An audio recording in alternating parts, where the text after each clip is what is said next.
Hello दोस्तों, मेरा नाम स्पर्श गुप्ता है। हाल ही में मैंने सिविल सर्विस परीक्षा 2018 में 562 रैंक प्राप्त किया है। यहाँ पर डीकेटी के माध्यम से मैं आज अपनी इस पूरी जर्नी की स्ट्रैटेजी शेयर करने के लिए आया हूँ। सिविल सर्विसेज में आपको, क्योंकि ये बहुत लंबा प्रोसेस है, तो बहुत सारी चीज़ों का ध्यान रखना पड़ता है। सबसे पहला, कभी भी आप जब भी स्टार्ट कर रहे हो, बहुत ज़्यादा ज़रूरी ये है कि आपको पता हो कि आप कहाँ किस फील्ड में जा रहे हैं। वो मतलब आप कितना गहराई तक, आप कितनी गहराई के पानी में उतर रहे हैं। तो इसके लिए सबसे पहले ज़रूरी ये है कि कोई भी कैंडिडेट जो तैयारी भी कर रहे हैं या स्टार्ट कर रहे हैं, कि सिलेबस, जो यूपीएससी का सिलेबस है वो आपका बाइबल है, उसको आप अच्छे से नज़र मार लें। मतलब जितनी भी बार हो सकता है आपका सिलेबस हमेशा आपके सामने होना चाहिए। तो सिलेबस को रिवाइज करना मल्टीपल टाइम्स आपके पूरे प्रिपरेशन में, मतलब it has to be there with you all the time, as many times as possible you will have to go through that. फिर उसके अलावा सेकेंड इम्पॉर्टेंट चीज़ यही है कि पास्ट ईयर पेपर्स रेफ़र करना बहुत ज़रूरी हो जाता है आपके लिए। वो ही आपको अंदाज़ा दे पाता है कि आपको किस तरीके से अप्रोच करना है। जो भी आपके बुक लिस्ट है या बुक्स हैं, न्यूज़पेपर है, उसको किस तरीके से अप्रोच करना है, ये आपको तभी पता चल पाता है जब आप एक पास्ट ईयर पेपर्स को देख पाते हैं। प्रीलिम्स के, मेंस के, इवन ऑप्शनल के भी आपको जब ये अंदाज़ा लग पाता है कि कौन सा ऑप्शनल लेना चाहिए, ये देख कर कि पास्ट ईयर पेपर्स और सिलेबस क्या है। आपने एक बार वो होमवर्क कर लिया, उसके बाद फिर ये बहुत ज़रूरी हो जाता है कि जो प्राइमरी सोर्स है आपका एनसीईआरटीज़, वो आप स्टार्ट करें। और न्यूज़पेपर रीडिंग एक बहुत ही इम्पॉर्टेंट पार्ट है इस एग्ज़ाम का, और सबसे चैलेंजिंग भी मैं कहूँ तो यही है, बिकॉज़ हम लोग न्यूज़पेपर बचपन से पढ़ते आ रहे हैं। कई बार हम लोग ऐसी, मतलब फ़न के लिए न्यूज़पेपर पढ़ते हैं, या आप ऐसी अपनी जनरल नॉलेज के लिए पढ़ते हैं, लेकिन उस तरीके से आपको अपने अप्रोच में एक बदलाव लाना पड़ता है इस एग्ज़ाम के लिए, क्योंकि जो पूरा पेपर है वो बहुत डायनामिक है। और जनरल स्टडीज़ है तो वो जनरली आपका जो क्वेश्चंस रहते हैं वो मोस्टली आपके न्यूज़पेपर के ऊपर बेस्ड होते हैं। इवन दो कुछ आपको लगेगा कि थ्योरी बेस्ड क्वेश्चन है, वो थ्योरेटिकल है, बट कहीं ना कहीं वो न्यूज़ में रहा होगा, उसका जो रेफरेंस पॉइंट है वो वहीं से आता है। तो न्यूज़पेपर रीडिंग बहुत ही इंपॉर्टेंट चीज़ हो जाती है, और उसको कुछ भी चीज़ सप्लीमेंट नहीं कर सकती। इवन दो मार्केट में ये विजन आईएएस की मंथलीज़ हैं, इनसाइट्स का डेली करंट अफेयर्स, और भी चीज़ें अवेलेबल हैं, वो आपके रिवीजन के लिए ज़रूर हेल्पफुल हैं डेफिनेटली, और मैंने भी उनको रेफ़र किया है अपने प्रेपरेशन में। तो वो आपको हेल्प ज़रूर करेंगे। बट न्यूज़पेपर रीडिंग जो आपका प्राइमरी सोर्स है, जो आपका खुद से न्यूज़पेपर पढ़ने का एक हैबिट है, वो आपको ज़रूर डेवलप करना पड़ेगा। साथ ही साथ न्यूज़पेपर रीडिंग के करते समय एक ये बहुत ज़रूरी फैक्टर हो जाता है कि आप ये दिमाग में रखें कि ये अगर कोई पेपर सेट करने वाला है, वो इस पीस को पढ़ के क्या क्वेश्चंस बना सकता है। अगर आप वो दिमाग लगा लेंगे तो बहुत सारी चीज़ें आसान हो जाती हैं, नोट्स बनाना बहुत आसान हो जाता है। तो न्यूज़ पीस पढ़ते समय आप अगर क्वेश्चंस फ्रेम कर लें और उसके अकॉर्डिंग फिर आप उसके पॉइंटर्स बना लें, तो that becomes your notes of newspapers. तो that is very important while you are revising your syllabus closer to the exam. वो तब बहुत हैंडी होता है, क्योंकि इतनी सारी चीज़ें होती हैं आपको देखने के लिए। उस समय आपको नहीं समझ में आता है कि किस तरीके से आप अप्रोच करो अपने सिलेबस को, अपने एग्ज़ाम को। साथ ही साथ काफ़ी सारे लोगों से जो मेरे को क्वेश्चंस आते हैं वो यही है कि भाई आप मेंस की तैयारी करते रहो, या प्रीलिम्स की तैयारी करो, या ओवरऑल एक साथ का ये करनी चाहिए तैयारी, या क्या कैसे अप्रोच करना चाहिए। इसका सीधा सीधा आंसर यही होगा कि हमें एक ओवरऑल स्ट्रैटेजी बना के चलनी पड़ती है, क्योंकि ये एक पूरा 1-2 साल का प्रोसेस है, और काफ़ी सारा सिलेबस जो आपका रहता है, प्रीलिम्स और मेंस और इंटरव्यू, आपको बहुत ओवरलैपिंग है।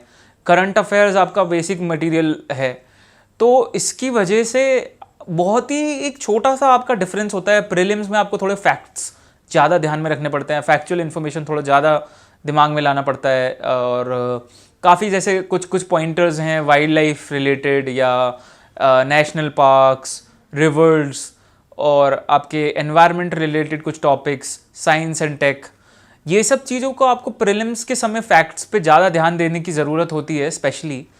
और मेंस के समय आप थोड़ा बहुत इतना ज़्यादा डिटेल में उधर जाने की ज़रूरत नहीं है। अगर आपकी बेसिक अंडरस्टैंडिंग है और आपके पास कुछ फैक्ट्स अवेलेबल हैं अपने आर्ग्यूमेंट्स को बैक करने के लिए, that is more than enough for you to write a very good answer. तो उस तरीके से तो मेरा मानना यही है कि अप्रोच हमें इस तरीके से करना होता है कि आपको एक होलसम स्ट्रैटेजी बना के रखनी है। आपको ओवरलैपिंग जो पोर्शंस हैं वो तो करनी ही है मेंस के हिसाब से। फिर कुछ मेंस स्पेसिफिक सिलेबस होता है, तो जो लोग स्पेशली अगले अटेम्प्ट के लिए तैयारी कर रहे हैं 2020 अटेम्प्ट के लिए, उनके लिए ज़रूरी है कि वो अभी से ही एक बार कुछ टॉपिक्स है, जैसे वर्ल्ड हिस्ट्री है, पोस्ट इंडिपेंडेंस हिस्ट्री है, और कुछ कुछ और टॉपिक्स हैं, एथिक्स है, सिक्योरिटी है, वो सारी चीज़ें हम प्रीलिम्स जब पास आने लगता है तो वो सब नहीं पढ़ पाते, ध्यान नहीं दे पाते हैं उतना। ऑप्शनल के साथ साथ इन सारे एरियाज पे स्पेसिफिकली फोकस किया जाए इस समय, जिससे कि मेंस के समय हम जब दोबारा इन सब्जेक्ट्स पे आएँ तो हमारे लिए वो बिल्कुल नया ना हो और हम टाइम सेव कर सकें। यहाँ पे इस पूरे एग्ज़ाम में time is of the essence, that is the key. तो हमें अपने समय का किस तरीके से सदुपयोग करना है वो बहुत ज़रूरी है। तो बाकी आपको जो रेगुलरली है, आपका जो टाइम टेबल रहना चाहिए दिन का, आपको करंट अफेयर्स न्यूज़पेपर पढ़ना ही है। एनसीईआरटी स्टार्टिंग में एनसीईआरटीज़ को रेफ़र करना ही पड़ता है आपको। फिर आपके प्राइमरी सोर्स मटेरियल रहते हैं, लक्ष्मीकांत है पॉलिटी के लिए, आपकी इकोनॉमी के लिए इकोनॉमिक सर्वे और बजट, और फिर आपकी मैक्रो इकोनॉमिक्स की एनसीईआरटीज़, और उसके अलावा फिर ज्योग्राफी के लिए जीसी लियोंग और आपके NCERT books 11th and 12th की। तो ये सारे बुक्स आपको रेफ़र करने ही पड़ते हैं, और ये आपका प्राइमरी मटेरियल भी है, और उसी के बेसिस पे आप अपने आंसर्स भी डेवलप कर पाएंगे जब आप आंसर राइटिंग स्टार्ट करेंगे। और इस एग्ज़ाम में आंसर राइटिंग बहुत इंपॉर्टेंट की है। मैंने 3 अटेम्प्ट दिए हैं और पहले 2 अटेम्प्ट में मैं मेंस नहीं क्लियर कर पाया। उसका मैं मेजर कारण यही मानता हूँ कि मैं मॉक्स नहीं दे पा रहा था। मेरे आँखों की प्रॉब्लम के चलते, क्योंकि मेरे को स्क्राइब ढूंढना पड़ता था, उस सब के चलते मैं मॉक्स नहीं दे पा रहा था पिछले 2 सालों में। तो वो एक बहुत बड़ा इम्पेडिमेंट हो जाता है। तो आंसर राइटिंग बहुत ज़रूरी है इस एग्ज़ाम में।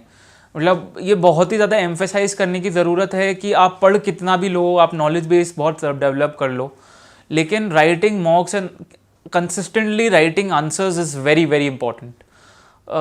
तो इस वाले अटेम्प्ट में मेरे यही डिफरेंट था कि मैंने आंसर राइटिंग कम से कम कुछ नहीं तो 20 से 25 mocks, including optional, GS, SA, ethics, सबके मिला के 25 से 30 मॉक्स मैंने दिए हैं स्क्राइब के साथ। तो वो एक बहुत बड़ा फैक्टर होता है इस एग्ज़ाम में। तो साथ ही साथ वो एक डेवलप करें, टाइम मैनेजमेंट बहुत इंपॉर्टेंट है इस एग्ज़ाम में, तो उसके अकॉर्डिंगली आंसर राइटिंग करें। ये बहुत इंपॉर्टेंट कुछ पॉइंटर्स हैं जो जितने भी फ्यूचर एस्पिरेंट्स हैं उन्हें ध्यान रखने की ज़रूरत है। प्रीलिम्स की तैयारी मैं मानता हूँ कि अगर मई जून में प्रीलिम्स है तो फेब्रवरी, मैक्सिमम फेब्रवरी से आपको बिल्कुल प्रीलिम्स की तरफ ध्यान देना स्टार्ट कर देना चाहिए। क्योंकि अगर आपका प्रीलिम्स ही नहीं होगा तो मेंस की तैयारी करने का तो कोई मतलब ही नहीं बनता, ऑप्शनल पे ध्यान देने का कोई मतलब ही नहीं बनता। और प्रीलिम्स मैं मानता हूँ सबसे डिफ़िकल्ट स्टेज है इस एग्ज़ाम की, बिकॉज लगभग 6-7 लाख लोग जो बैठते हैं उनमें से सिर्फ 10-12 हज़ार लोग ही हैं जो मेंस लिख पाते हैं। तो इसके लिए बहुत मेहनत करने की ज़रूरत है, मॉक्स बहुत देने की ज़रूरत है, जितने भी मॉक टेस्ट होते हैं आपके, एमसीक्यूज़, क्योंकि ऐसा कोई ही भी नहीं होता जिसको आपको सारे क्वेश्चंस आते हों प्रीलिम्स के पेपर में।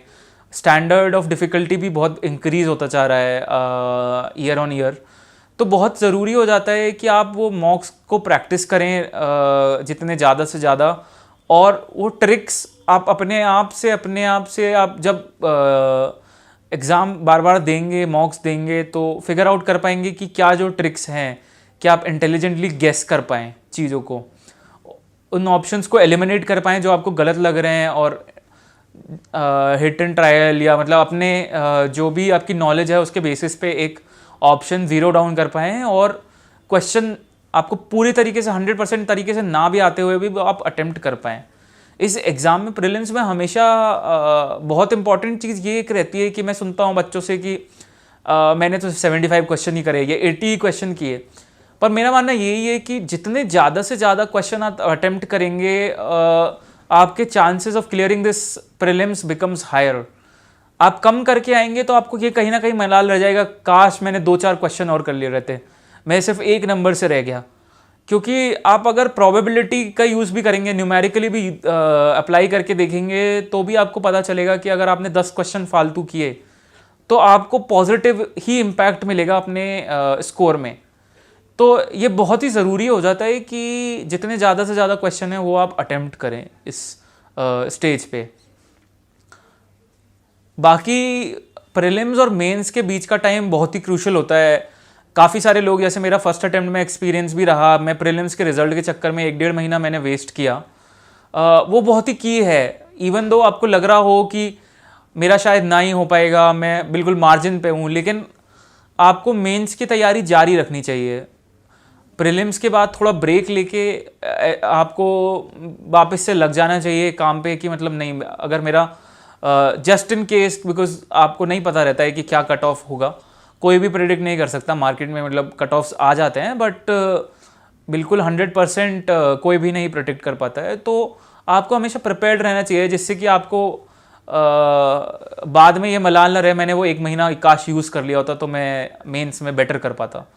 क्योंकि मेंस लिखना एक बहुत ही बड़ी अपॉर्चुनिटी होती है, और जितनी जल्दी आप उसको रियलाइज़ कर लें, उसको अटेम्प्ट, बिकॉज आपको प्रीलिम्स, जैसे मैंने कहा, बहुत डिफिकल्ट है क्लियर कर पाना, तो आपको कोई गारंटी नहीं है कि अगर आपने इस बार प्रीलिम्स निकाल लिया तो अगली बार भी निकलेगा ही। तो मेंस अगर आपको लिखने का अपॉर्चुनिटी मिल रहा है तो make sure that you give it your 100%। और बहुत क्रूशल होता है उस समय एक आपको बैलेंस टाइम टेबल अपनाने की बहुत ज़रूरत होती है। ऑप्शनल बहुत इंपॉर्टेंट है आपके मेंस क्लियर करने के लिए, लेकिन जीएस भी अंडर एस्टिमेट नहीं करना चाहिए स्पेशली। और पेपर वाइज जाएं तो सबसे इम्पॉर्टेंट आपके जो पेपर्स हैं एस्से और एथिक्स हैं, जो डिफाइन करते हैं आपके स्कोर को, बिकॉज एथिक्स में और एस्से में बहुत वेरिएबिलिटी है, तो आप औरों से ज़्यादा स्कोर रिलेटिवली कर सकते हैं अगर आप मेहनत करें। कई बार क्या होता है, एस्से हमें लगता है नहीं वो तो लिख ही लेंगे, उसमें कोई ज़्यादा टेंशन नहीं है, तो प्रैक्टिस नहीं करते हैं। तो मेरा मानना यही है, कम से कम एग्ज़ाम लिखने से पहले 5 एस्से तो लिख ही लेने चाहिए। उससे आपको एक अंदाज़ा लगता है, डिफरेंट डिफरेंट फॉर्मेट के एसेज लिख लेने चाहिए, सोशल, फिलोसॉफिकल, और आपके जो भी करंट इश्यूज चल रहे होते हैं। और इम्पॉर्टेंट ये है कि हम लोग अपनी स्ट्रेंथ्स पे काम करें। ऐसे में भी कई बार मैं क्या सुनता हूँ कि बच्चे इसलिए दूसरा टॉपिक ले लेते हैं क्योंकि वो डिफ़िकल्ट है, कम बच्चे लेंगे तो डिफरेंट लगने के लिए मैं ये ले लेता हूँ। आपको इस तरफ बहुत ध्यान देने की ज़रूरत है कि जो आपका स्ट्रेंथ है, जो आपको पता है टॉपिक के बारे में, वो ही चूज़ करें, क्योंकि choosing the topic becomes very important in ऐसे। और आपका वो ही डिफाइन भी करता है कि आपको एग्जामिनर क्या नंबर देगा। और क्योंकि 250 मार्क्स का वो पेपर होता है, बहुत बहुत ही क्रूशल हो जाता है, क्योंकि आपका जो मार्जिन है of marking, it's very huge. लोगों के 80-90 तक नंबर आते हैं, और अगर आप मैक्सिमम की बात करें 160-170 भी आते हैं। तो वो आपको एक बहुत, अगर आप अच्छा परफॉर्म कर पाएँ ऐसे में, तो बहुत एज दे सकता है।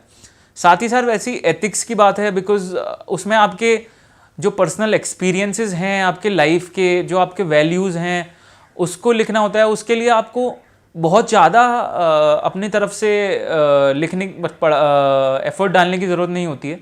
आंसर राइटिंग करने की ज़रूरत है, और जो भी उस एथिक्स के सिलेबस में डेफिनेशंस हैं, जो भी टर्म्स हैं, उनका एक अपने वर्ड्स में डेफिनेशन आपके पास तैयार होना चाहिए।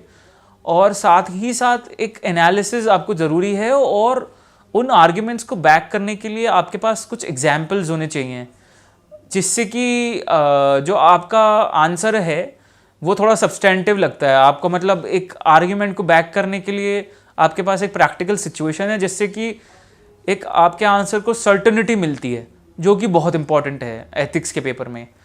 बाकी फिर when it comes to GS 1, 2 and 3, उनका जो रोल है majorly, paper 1 is a little bit more descriptive, जो उसका सेकेंड पार्ट है सोशल इशूज़ वाला, that is also current affairs based, but जो पार्ट ए है स्पेशली जो हिस्ट्री ज्योग्राफी रिलेटेड है, उसमें तो मेनली आपको जो आपका प्राइमरी सोर्सेज हैं उनको रेफ़र करना है, बट साथ ही साथ न्यूज़पेपर में भी ये ध्यान देने की ज़रूरत है कि किस टॉपिक पे न्यूज़ में कुछ आया है या क्या है, तो उसके आने के चांसेस बढ़ जाते हैं।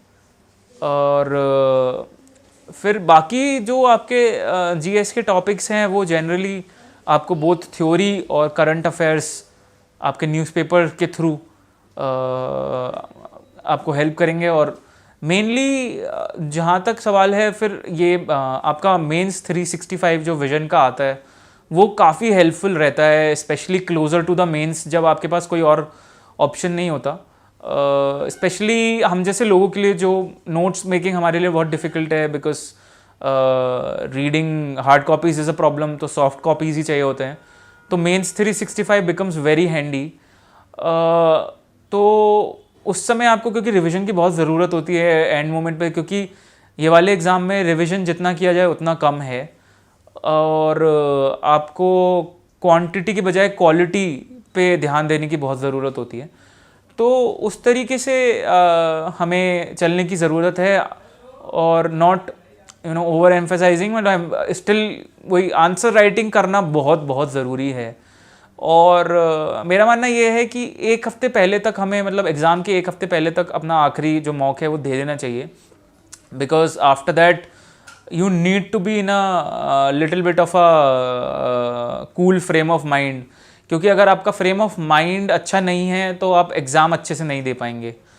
आखिरी का एक हफ्ते में कुछ भी नया पढ़ने का कोई सेंस नहीं है, सिर्फ और सिर्फ जो आपने ऑलरेडी पढ़ा है उसको रिवाइज करना और थोड़ा सा रिलैक्स करना, अपनी स्लीप साइकिल पे वर्क करना, जिससे कि आप मॉर्निंग में उस टाइम पे आपका मोस्ट प्रोडक्टिव टाइम हो, बिकॉज वो बहुत इंपॉर्टेंट हो जाता है। इस एग्ज़ाम के प्रिपरेशन करते समय हमारा जो स्लीप साइकिल है बहुत ऊपर नीचे हो जाता है, तो एग्ज़ाम के पहले उस स्लीप साइकिल को एक्लेमेटाइज करना बहुत ज़रूरी हो जाता है, क्योंकि आप नहीं चाहते कि एग्ज़ाम में जाके आपकी जो एक साल की, पिछले साल की तैयारी है वो आप, क्योंकि आपकी नींद पूरी नहीं हुई इसकी वजह से ख़राब हो जाए। वो बहुत इम्पॉर्टेंट है। बाकी एग्ज़ाम देते समय कुछ चीज़ें हैं वो जो बहुत ज़रूरी हैं याद रखने के लिए, स्पेशली इस साल के जो मेंस लिखने वाले बच्चे हैं ये उनके लिए है, क्योंकि हम लोग छोटी छोटी जो चीज़ें हैं उनका ध्यान रखने की बहुत ज़रूरत है। आपको पेपर मिलता है, आपके पास 3 घंटे हैं, लेकिन 1 मिनट आप ज़रूर लगाएं कि जो इंस्ट्रक्शंस हैं वो आप पढ़ें। बिकॉज कई बार क्या होता है कि जैसे पिछले साल 2017 में शायद इन लोगों ने पैटर्न चेंज किया था मेंस का, जब 10 मार्कर्स और 15 मार्कर्स इंट्रोड्यूस किए थे मेंस में, तो कई सारे बच्चों को पता ही नहीं चला था, वो 11th क्वेश्चन पे आके उनको पता चला था ओ शिट ये 15 मार्कर्स है। तो उस सेंस में आपका जो ये इंस्ट्रक्शंस पढ़ना है वो बहुत इंपॉर्टेंट है। और सबसे ज़रूरी बात ये भी है, आपको पेपर पूरा करना है। मतलब there is no alternative to that. There are a lot of instances where you will hear candidates coming out of the examination hall and saying नहीं यार मैंने 16 क्वेश्चन किए लेकिन बहुत अच्छे से किए, पर 4 मेरे को आते नहीं थे, मैंने छोड़ दिए। You lose out simply on 50-60 marks there. तो जो 1750 मार्क्स का पेपर है उसमें से आपने 200-250 मार्क्स तो ऑलरेडी गवा दिए हैं। तो जो कंपटीशन है आप उसमें पहले से ही पीछे ऑन द बैक फुट हो जाते हो। तो ये बहुत इंपॉर्टेंट है कि आप लोग क्वेश्चंस पूरे करें, इसीलिए टाइम मैनेजमेंट बहुत ज़रूरी है, मॉक्स देना बहुत ज़रूरी है। साथ ही साथ ये मैनेज करना बहुत ज़रूरी है कि आप अपने स्पेस को किस तरीके से यूज़ करें, क्योंकि ये लिमिटेड आंसर बुकलेट रहता है। तो हम लोग कई बार क्या कहते हैं, क्वेश्चन थोड़ा बड़ा होता है तो वो एक्स्ट्रा स्पेस देते हैं उसको कॉम्पनसेट करने के लिए, तो वो हमने देखा नहीं होता और हम सीधा लिखना चालू कर देते हैं। तो उसकी वजह से जब पता चला, हमें जब तक पता चलता है कि एक एक्स्ट्रा पेज है, आपके पास कंटेंट नहीं बचा होता। और एक्चुअली आपको एग्जामिनर के शूज़ में जाके देखना पड़ता है कि आपको किस तरीके का आंसर देना चाहिए। तो ओपिनियन लोगों की अलग हो सकती है। मेरा मानना ये है कि अगर आप खाली छोड़ देते हो पेज या खाली स्पेस छोड़ देते हो तो that doesn't send a very good signal to the examiner, because a lot of people who are competing with you would have written the full space which is provided. Even though you have to be in the answer, जो आपको word limit दी होती है answer लिखने के लिए, लेकिन वो आपको स्पेस भी उस हिसाब से प्रोवाइड करते हैं कि उस वर्ड लिमिट में वो पूरा हो पाए। और ये ही सारी चीज़ें हैं जो आपको मॉक्स में थोड़ा ध्यान देने की ज़रूरत है। तो ये बहुत इंपॉर्टेंट कुछ चीज़ें हैं जो आपको मेंस में लिखते समय ध्यान देने की ज़रूरत है। और फिर when it comes to the interview stage, बहुत सारे जो कैंडिडेट्स होते हैं वो क्या रहता है कि आपको मेंस के बाद क्या करें, किस तरीके से तैयारी करें। तो हम लोगों को जो प्रेपरेशन मोड है वो छोड़ना नहीं चाहिए। कई बार क्या हो जाता है कि नहीं यार चलो जब रिजल्ट आएगा तभी देखेंगे, आपको क्योंकि बहुत अनसर्टेन एग्जाम है, आपको पता भी नहीं होता, आपको लगेगा बहुत अच्छा गया है मेरा मेंस, लेकिन फिर भी नहीं हो पाता। तो इसके लिए नेक्स्ट अटेम्प्ट की तैयारी हमें साथ में ही शुरू कर देनी चाहिए। और एक बस ये एडिशन जरूर करना चाहिए कि एक एक्स्ट्रा न्यूज़पेपर पढ़ना स्टार्ट कर देना चाहिए, वो भी इंटरव्यू के पर्पसेस की वजह से। बिकॉज करंट अफेयर्स से अवेयर होना, जो रिसेंट में आपके न्यूज़ चल रहे हैं उससे अवेयर होना बहुत ज़रूरी हो जाता है। तो एक इंटरव्यू के लिए स्पेसिफिकली फिर अगेन मॉक्स का रेलेवेंस बहुत ज़्यादा है। नॉलेज वो ऑलरेडी आपके टेस्ट कर चुके होते हैं, तो इसलिए भी बहुत ज़्यादा आपको उस पर वर्क करने का आप ऑलरेडी उस पर मतलब आपका बेस इतना बन गया होता है, नॉलेज बेस, कि इतना ज़्यादा उस पर सिर्फ ब्रशअप करने की ज़रूरत होती है, रिविजन करने की ज़रूरत होती है। डैफ का बहुत ज़्यादा रेलेवेंस है, तो जो भी आप डैफ में लिख रहे हैं वो पहले से ही सोच कर लिखें। बिकॉज क्या होता है कि कई बार आप लिख कुछ देते हैं, फिर आपको पता चलता है ओ शिट ये मैंने क्या लिख दिया। और फिर कई बार मतलब मतलब आप लोगों से भी बात करेंगे, कई सारे किस्से सुनने को मिलते हैं आपको इंटरव्यू में कि कुछ ऐसी हॉबी डाल दी या कुछ ऐसा इंटरेस्ट डाल दिया और आपको उसके बारे में ज़्यादा पता नहीं है। तो आपको ये बहुत ध्यान में रखना होगा कि जो आपका इंटरव्यू पैनल है वो बहुत एक्सपीरियंस लोग हैं, और अगर आप उनको फूल करने की कोशिश करेंगे तो वो आपको पकड़ लेंगे। तो इट बिकम्स वेरी इंपॉर्टेंट कि आप you be your self during the interview, और इन सब चीज़ों पे बहुत वर्क करने की ज़रूरत है। और इसीलिए मॉक्स बहुत ज़रूरी हो जाते हैं। कुछ लोगों को लगता है कि ज़्यादा मॉक्स देने से उनका शायद जो कॉन्फिडेंस है वो डगमगा जाए या क्या है। इंडिविजुअल चॉइसेस पे डिपेंड करता है बहुत सारी चीज़ें, तो वो अपने तरफ से आप डिसाइड कर सकते हैं कि आपको कितने इंटरव्यू मॉक्स के तौर पर देने हैं और क्या है। बट मॉक्स में एक चीज़ ये भी ध्यान रखने की ज़रूरत है कि जो भी वो फीडबैक देते हैं क्या है, जो आप इम्प्रूव कर सकते हैं अपने अंदर वो आप ज़रूर वर्क कीजिए, but don't take it too seriously, don't lose hope. क्योंकि वहाँ पे क्या होगा, मतलब no coaching can simulate the interview या UPSC interview actually, like what will happen there. It's a totally different experience. और आप इस एटीट्यूड से जाइए कि मतलब you are the few selected ones who are able to go inside the UPSC from the front gate। ये आपको उस दिन एक्सपीरियंस करना चाहिए, उस एक पॉजिटिव एटीट्यूड से जाना चाहिए। अगर आप उस पॉजिटिव एटीट्यूड से जाएंगे इंटरव्यू देने तो definitely you will come out with flying colours. बाकी in the end I will just say कि ये वाला जो एग्ज़ाम है इसमें आपको कंसिस्टेंटली हार्ड वर्क करने की ज़रूरत रहती है। मतलब आपको रादर देन ये 100 मीटर रेस नहीं है, या आपका मैराथन है, तो उसके अकॉर्डिंगली हमें कंसिस्टेंटली हार्ड वर्क करने पे ज़्यादा ध्यान देना है रादर देन जो क्वांटिटी है। अगेन मतलब emphasis has to be the quality of preparation has to be kept in mind. तो स्ट्रैटेजी उसी तरीके से बनाएं। और बाकी मुझे लगता है आई होप ये वीडियो आपके लिए हेल्पफुल रहा होगा। और all the best to all the people who are writing mains this year and the coming year, जो भी अगले साल लोग प्रीलिम्स लिखने वाले हैं। Thank you.